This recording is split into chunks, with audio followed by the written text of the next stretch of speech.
Hi, I'm Jim Wagner, and tonight I'll be showing my collection of glass cups and saucers. Now, I've been collecting cups and saucers about since I graduated high school, and the thing that attracted me to them was that I thought they were a great representation of a pattern in that you have an example both of a flat piece in the pattern and a vertical piece. They're also extremely useful if you're addicted to coffee like I am. I use a different cup and saucer every day, and I could probably almost go an entire year without using the same cup and saucer twice. Now tonight I'm only focusing on the glass cups and saucers because if I were to include the china cups and saucers, we'd be here all night.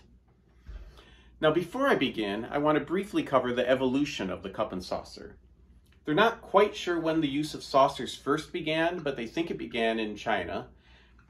And it had primarily two purposes. One, of course, was to catch any drips or spills.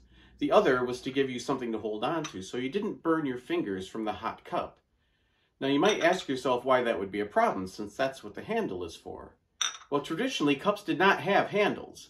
The first known example of a teacup with a handle didn't appear until Germany around the year 1707.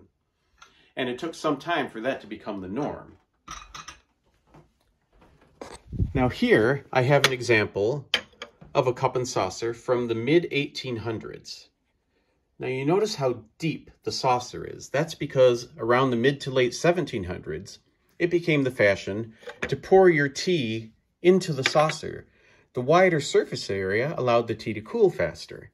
Then you could either pour it back into the cup or, more frequently, just drink it right from the saucer. This led to the development of a third piece in the set called the cup plate, because you needed to have somewhere to set your cup while the tea cooled in the saucer. This fad was not terribly long-lived, and by the mid to late 1800s, it was completely out of fashion to pour your tea into the saucer. Now back to the program. If you recall from prior programs, it was mentioned how in the early part of the 20th century, there was really a push to promote entire lines of dinnerware made out of glass. The glass was very popular because it was bright and colorful, but more importantly, because it was inexpensive. You could purchase it at the 5 and dime store, or it was given away as premiums at grocery stores, theaters, and gas stations, or in boxes of foodstuff. And you could amass an entire set very inexpensively. The first cups I wanted to share with you are actually from the Carnival glass era, which was a little earlier, say between 1910 and 1920. If you recall, Carnival glass has an iridescent finish on it that was meant to emulate the fine art glass of companies like Tiffany and Steuben. And it was made in a wide range of colors, including most popular being marigold and also green. This cup was actually made by Imperial Glass Company in their grape pattern. They did reproduce this again in later years, but when they reproduced it, they added their IG logo in the center, so there's no chance of getting them confused. Now this cup, although it has a beautiful marigold iridescence, is not Carnival glass.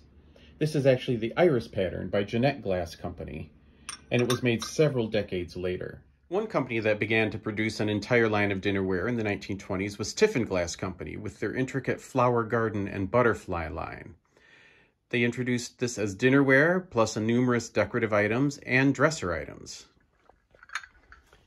Now Consolidated Glass Company began to introduce dinnerware, but they were trying to emulate fine European glassware. So they introduced their Dancing Nymph, also known as Dance of the Nudes, in an effort to emulate Lalique fine French crystal. They also introduced a line called Catalonian, which was supposed to look like antique spun and blown glassware from Spain, although it's actually a pressed pattern. Around this time, a lot of companies developed numerous plate etchings and offered entire lines of dinnerware in those etchings. Fostoria was prolific at that, beginning in around 1926. They offered etchings such as their Beverly pattern, and in Trojan, and my personal favorite, the Vesper etching. Several glass companies rose up in the 1920s also to provide decorations, and one of my favorites of these is the La Furiste pattern by Lotus Decorating Company. To me, it's a premier example of Art Deco design.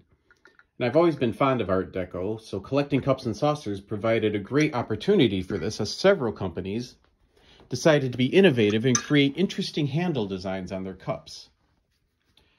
One example of this is the Stanhope Cup by Heisey Glass Company, which has a black Bakelite insert. Duncan & Miller introduced their Teardrop line, which has an intriguing crystal ball handle. For those who remember the program on New Martinsville Radiance, there was the traditional wing handle. Cambridge introduced their Caprice line of glass, which had a ripple-like effect in their handle. And Heisey came up with an innovative pattern called Twist, which had a zigzag lightning bolt-like handle. The popularity of these etched patterns really took off around 1930 and continued as a trend for well over 20 years. And you began to see offerings from companies such as Duncan Miller with their First Love pattern, New Martinsville with their Prelude pattern, which was continued by Viking after they bought them, Fostoria with their popular chintz pattern, Cambridge's Candlelight, and Tiffin Cadena. Now, I also have one example of a cut glass cup and saucer done by a decorating company called Rock Sharp. Now, they did not produce their own glass. They bought other companies' blanks. This is a Fostoria cup and saucer, but it's cut in their Rembrandt pattern. Now, Libby purchased Rock Sharp around 1947, and after that, they focused more on the stemware than the dinnerware. When it comes to the colored glassware, you can see that there's an almost infinite variety of colors and shades available. And before we get into that, I want to address the difference in tablecloths I have here. Now, when I'm setting a table for, say, an afternoon tea with my sister or friends, or for a holiday setting, I like to use a light tablecloth for my colored glass because it makes the colors really stand out. However, if I'm going with an etched crystal pattern, I like to go with a dark tablecloth so that you can see the pattern, because the patterns tend to disappear if you're using a light tablecloth. Now, when I'm decorating for holidays, such as Christmas, I like to go with the traditional colors, say as a dark green and red. Now, the green here is Anchor Hocking's Forest Green. This pattern is their bubble pattern, and this is their square charm pattern. I actually have an entire set of the square charm that I use during the summer out on the patio. Because it's a nice casual pattern. This ruby pattern is an Imperial Glass Company in their Cape Cod. If you're decorating for Easter, you'd want to go with more pastel colors like the yellow or the popular pink or light green colors of depression glass. You can notice the different shades of green. The Federal Parrot pattern really stands out. It almost glows even without a black light, as compared to the delicate green of Macbeth Evans' Dogwood pattern. For the pinks, I have a Hobnail or Block Optic. For those who recall our 4th of July post, I have red, white, and blue, here demonstrated by Cambridge's Tally Ho, Hazel Atlas's Starlight pattern in white, and Janus by New Martinsville Glass Company. This amethyst cup and saucer by Dell Glass Company in the tulip pattern is actually what caused me to join this group in the first place. This was my free gift for joining the club. One important thing to keep in mind when using your glass cups and saucers is to always put a metal spoon in the teacup before you pour in the hot liquid like the coffee. The spoon helps disperse the heat and prevents the cup from cracking. I was reminded of this last week when I was on my 3rd cup of coffee of the day, and I had used the spoon for the first 2 cups, but I forgot for the 3rd, and naturally the cup cracked. Luckily, it was not an expensive or hard to replace cup, but it was a good reminder. Finally, to wrap this up, I just wanted to share a few of my more art glass type cups and saucers. For instance, the Fry Foval, they did make an entire tea set in this.